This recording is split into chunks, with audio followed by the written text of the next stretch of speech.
handphone. Kalau Kiri. pakai batas waktu nanti kalian tagih pula nanti.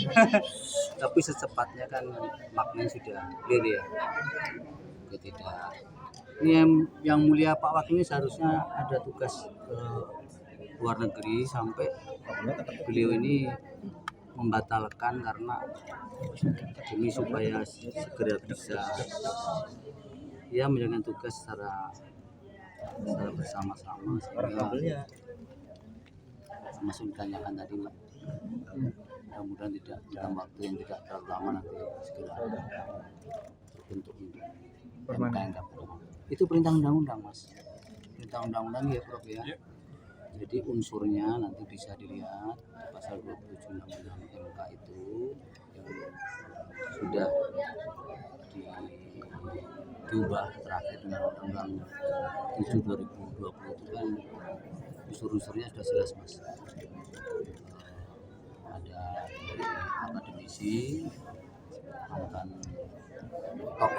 tokoh masyarakat dan mantan hakim ya Pak.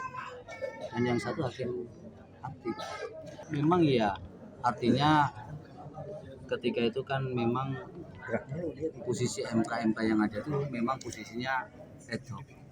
Nah, ketika kebutuhan itu kemudian menghendaki bahwa itu bisa ditangani dengan mungkin waktu yang tidak mendesak, menunggu pembentukan permanen, sebenarnya itu pilihan-pilihannya ada di situ. Tapi baik yang dulu itu Mas maupun yang sekarang, dua-duanya sepertinya ada ketergesaan yang harus dibentuk ad hoc dulu. Nah oleh karena itu tentunya permanen yang semula sudah dikonsepkan itu menjadi tertunda dan ini yang seharusnya akan segera direalisasi setelah pekerjaan dan masa tugas MKMK yang real ada hari ini kemudian sudah selesai sesuai dengan penugasan dan substansi penugasan sesuai dengan dasar hukum ketika MKMK hari ini dibentuk. Mbak itu harus melalui rapat hakim, permusyawaratan hakim. Jadi konstelasinya pasti tergantung bagaimana nanti kesepakatan para hakim. Bisa berubah, bisa jadi tetap. Sangat tergantung pada bagaimana para yang mulai itu dan kami berdua juga bermusyawarah nanti. Sebenarnya dari dulu itu kalau mahkamah banding itu untuk yang PTDH sudah diwacanakan. Memang konsep itu memang sudah ada dan belum muncul. Tapi kalau yang non PTDH itu memang di konsep itu tidak ada mahkamah bandingnya. Ya saya tidak bisa bekerja apapun tanpa beliau-beliau itu. Sehingga ketika beliau-beliau itu termasuk Prof. Sadi memberikan kekuatan dan dorongan pada pemilihan yang lalu, itu kemudian kepercayaan itu yang kemudian selalu saya nilai sebagai sebuah tanggung jawab yang belum tentu saya bisa memenuhi gitu.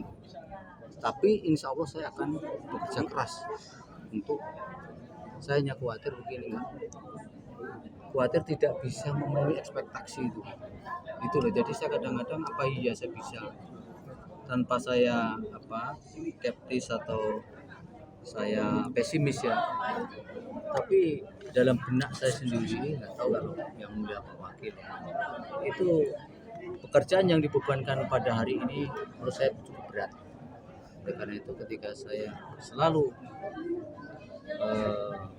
terbayang-bayang dengan teman-teman ini, hanya kepada mereka lah saya bisa untuk mendekati arah tujuan itu. Nah soal berhasil apa tidaknya saya tidak, tapi saya akan berusaha sama-sama mungkin berdua dan dengan para yang mulia untuk kalau menurut saya enggak, tapi nanti semakin akan kami upayakan untuk dibuktikan bahwa setiap pengambilan keputusan image yang ada di masyarakat itu kemudian bisa terjawab. Baiknya kan nanti bisa dilihat Mas, sekiranya kita melihat ada kita semua ya para hakim ya melihat bahwa ini ada sesuatu yang beririsan dengan konflik of interest, pasti kami akan mencoba untuk mengingatkan sehingga apa yang dikatakan MK kemarin melakukan pembiaran itu meskipun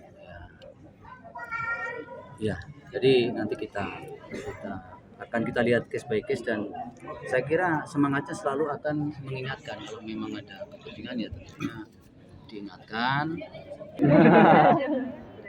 Udah yuk Jawab Pak. Boleh. ya, perkara sedang berjalan, pasti tidak boleh dikomentari, apalagi di situ saya sebagai hakim panelnya, itu nggak boleh Mbak. Itu kan pesan moral, pesan sebagai sahabat yang mengingatkan. Jadi saya terima kasih, dan insya Allah apa yang dimaksud Pak Mahfud terkontaminasi itu tidak ada dalam rumus saya, insya Allah ya Mas.